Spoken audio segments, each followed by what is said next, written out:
বেরিয়ে পড়েছি একটা দারুণ ট্রিপে। গরুমারা যাচ্ছি তো তিস্তা তোরসা এক্সপ্রেসে উঠেছি শিয়ালদা থেকে। এসি পাইনি, খুব বাজে অবস্থা টিকিটের। তো এইমাত্র তিস্তা তোরসা এক্সপ্রেসে স্লিপারে উঠলাম, দুপুর 3টে ছাড়বে।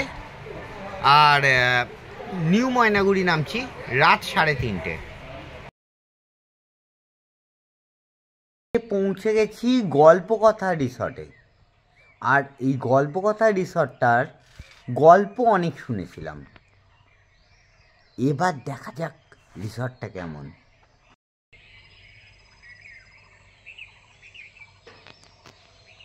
গল্পকথা রিসর্টে প্রথমবার থাকছি আমি, বেশ সুন্দর লাগছে। তো পঙ্কজ বোস উনি এই রিসর্টটার ওনার। তো একটু চায়ের আড্ডার সঙ্গে একটু পঙ্কজবাবুর সঙ্গে আড্ডাটা একটু দিয়েই নি।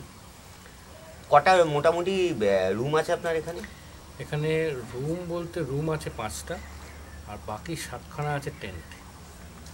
7টা টেন্ট? 7টা টেন্ট, ছোট বড় মিলিয়ে? ছোট বড় মিলিয়ে। তার মানে 5টা হচ্ছে ছোট টেন্ট আর 2টো হচ্ছে ফ্যামিলি টেন্ট। আচ্ছা, ছোট টেন্ট মানে দুজনের অ্যাকোমোডেশন? ছোট টেন্ট মানে হচ্ছে দুজনের অ্যাকোমোডেশন। আর বড় টেন্ট? বড় টেন্টে আছে হচ্ছে 3 থেকে 5 জন আরামসে থাকা যায়। 3 থেকে 5 জন পর্যন্ত 5 জন থাকা যায়। মানে আপনারা কি এটা specially for campus camping? Not only camping, glamping যারা করতে চায়, মানে ক্যাম্পিংটাকে সিকিউর অবস্থায় একটা ক্যাম্পিং করা। এখানে যেমন বনফায়ার আছে, ঠিক আছে, বারবিকিউ আছে, বা আড্ডা মারার ইনস্ট্রুমেন্ট বা গিটার বা বাদ্যযন্ত্র যেগুলো আছে ক্যাম্পিং করতে গেলে, সেগুলো সবই এখানে অ্যাভেলেবেল আছে, ঠিক আছে। তো এখানটায় আমরা এখানে গল্পকথাটার সঙ্গে যুক্ত এরকম যে আমরা এখানে গল্প করতে করতে নাচ গান করে করে একটু আনন্দে কয়েকটা দিন কাটানোর জন্য, মানে নিজের মানুষের সাথে সময় কাটানো। রাইট, নিজেদের মানুষের সঙ্গে সময় কাটানো, মানে যেটা আমরা আমাদের শহরের ব্যস্ত জীবনে পাই না, হয় না। রাইট, মানে সেই জন্যই কি নামটা গল্পকথা? সেই জন্য এর নামটা হচ্ছে গল্পকথা। কারণ ফ্যামিলির সঙ্গে আমরা সময় দিতে পারি না, বন্ধুদের সঙ্গে আড্ডা মারা ভুলে গেছি, আজকাল রকে আর আড্ডা হয় না। তো সবাই মিলে এখানটায় আসা এবং সবাই মিলে সময়টাকে স্পেন্ড করতে পারি একসঙ্গে, যার জন্য এখানে কোনো ঘরের কোনো টিভি নেই, যাতে আমরা ফোর্সফুলি এখানটা নিজের। এখানে কোনো এসিও নেই আমি দেখলাম? না, কোনো এসি নেই, কারণ আমাদের 4খানা হচ্ছে মাটির ঘর। সেই মাটির ঘরে এসির প্রয়োজন হয় না। আর টেন্টগুলোতে হাওয়া প্রচণ্ড চলে, সুতরাং এখানেও এসির প্রয়োজন হয়। একটা সুইমিং পুল আছে দেখি, সুন্দর পুলটা। হ্যাঁ, এটা কি রিসর্টের শুরুর সময় থেকেই আছে? রিসর্টের শুরুর সময়। রিসর্ট কত বছর হলো এটা আপনার? রিসর্টটা আমার হলো মাত্র 1 বছর। ও, সবে 1 বছর? সবে 1 বছর, একদমই নতুন রিসর্ট। একদমই নতুন। তো বেরিয়ে পড়লাম, আপাতত বেরিয়ে পড়লাম রাইনো 6। এটা নিয়েই আপাতত জঙ্গলে গরুমারা সাফারি।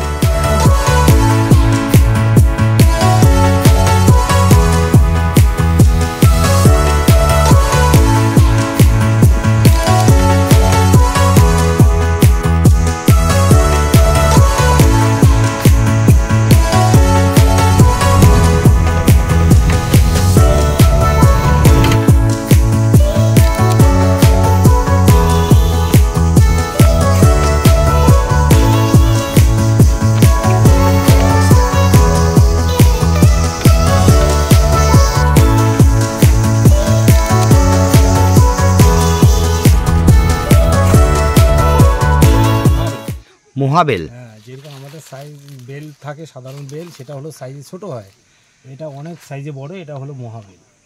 এটা খেতে খুব সুন্দর।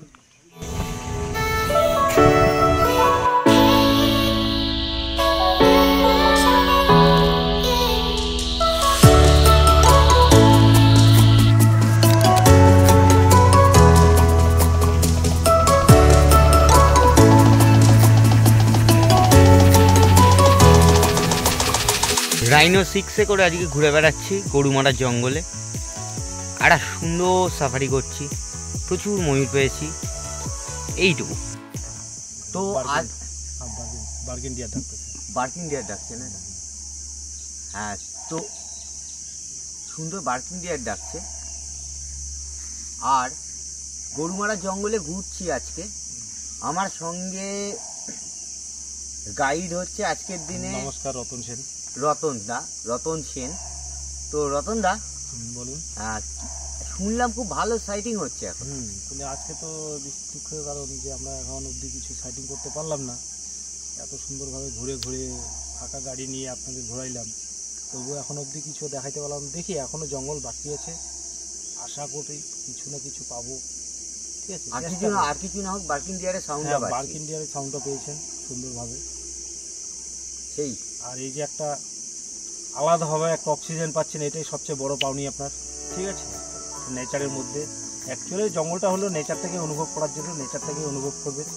এবার তাতে যদি কিছু পেয়ে যান সেটা বোনাস পয়েন্ট আপনাদের। একদম ঠিক আছে, এটাই খুব বড় কথা।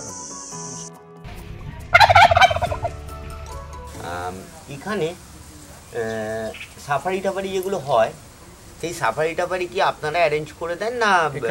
এখানটায় আমাদের দুপাশে দুটো কাউন্টার, একটা হচ্ছে জঙ্গল সাফারি জিপ সাফারির জন্য, আর একটা আছে হচ্ছে ওয়াচ টাওয়ারের জন্য। ঠিক আছে, এটা আপনারা নিজেরা যারা গেস্ট তারা যদি চান তারা নিজেরা গিয়েও টিকিট কাটতে পারেন, আমরা তাকে হেল্প করব। আর তারা যদি বলেন না আমরা যাবো না, আপনি টিকিট করিয়ে দিন, আমরা এখান থেকে সেই ব্যবস্থা করে দেবো। আচ্ছা, আর একটা জিনিস বলুন, আপনাদের এখানে মোটামুটি নিয়ারেস্ট দুটো রেলওয়ে স্টেশন, মানে আমি লাটাগুড়িটা বাদ দিচ্ছি, কারণ লাটাগুড়িটা একেবারেই লোকাল ট্রান্সপোর্টে, মানে লোকাল ট্রেন চলে। মেনলি একদিকে হচ্ছে নিউ মালবাজার, আরেকদিকে নিউ ময়নাগুড়ি। এই ধরুন কোনো ট্রেনে যখন কেউ নামবে, আপনারা পিক আপ বা ড্রপ এইগুলো? ড্রপের জন্য আমাদের গাড়ি, আমার নিজস্ব কোনো গাড়ি নেই, তবে এখানকার গাড়ি আছে, তারা বললে ওরা গিয়ে মানে আপনারা অ্যারেঞ্জ করে দেবো। আচ্ছা, সেটা কোনো অসুবিধা নেই। আরেকটা কথা বলুন, শুধু পিক আপ ড্রপ না, এছাড়া এখানকার যেমন 7 পয়েন্ট ভিজিট করার জায়গা আছে। 7 পয়েন্ট মানে আপনি বলতে চাইছেন রকি আইল্যান্ড, সুলতালে খোলা, সামসিং, এদিকে ঝালমবিন্দু, হ্যাঁ, ঠিক আছে, মূর্তি, মহাকাল মন্দির। ঠিক আছে, এগুলো আমরা ঘুরি। কি রকম খরচা পড়ে এখন একটা গাড়ি? এবারে 3,500 টাকার মতো পড়ে একটা গাড়ি, 3,500 টাকা পড়ে। আচ্ছা, আর মোটামুটি ভাবে ধরুন মালবাজার থেকে, মানে নিউ মাল জাংশন থেকে পিক আপ বা ড্রপের জন্য 1000 টাকা, সিজন টাইমে 1200 টাকা নেয়। 1000 বা সিজন টাইমে 1200, মানে যেটা আগে 800 ছিল ওটা 1000 হয়েছে, এখন 200 টাকা বেড়েছে। আপনারা এখানে কি কি ধরনের মাংস প্রোভাইড করেন খাবারের মধ্যে? আমরা দুপুরবেলায় যেটা খাওয়াই, সেখানটা আমরা মাংস দিই। সেখানে আমরা নর্মালি যে প্যাকেজ যেগুলো হয় সেগুলো আমাদের মাছ দিয়ে হয়। দুপুরটা মাছ দিয়ে আর রাতেরটা মাংস। এবারে আপনারা কি কি মাংস প্রোভাইড? আমরা চিকেন যেমন প্রোভাইড করছি, সেরকম মাটনও প্রোভাইড করি। ঠিক আছে, কিন্তু মাটনটা আমাদের একদিন আগে বলতে হয় যে আমরা মটন খাবো, কারণ আমাদের মাটনটা আর অন্য একটা জায়গার থেকে আনতে হয়, যেখানে স্পেসিফিক। মানে সেটা কি কচি পাঁঠা নাকি রেওয়াজি? কচি পাঁঠা, একদম কচি পাঁঠা, 3.5 কিলো থেকে 4 কিলো ওজন। আচ্ছা, একদম কচি পাঁঠা, একদম কচি পাঁঠা। ঠিক আছে।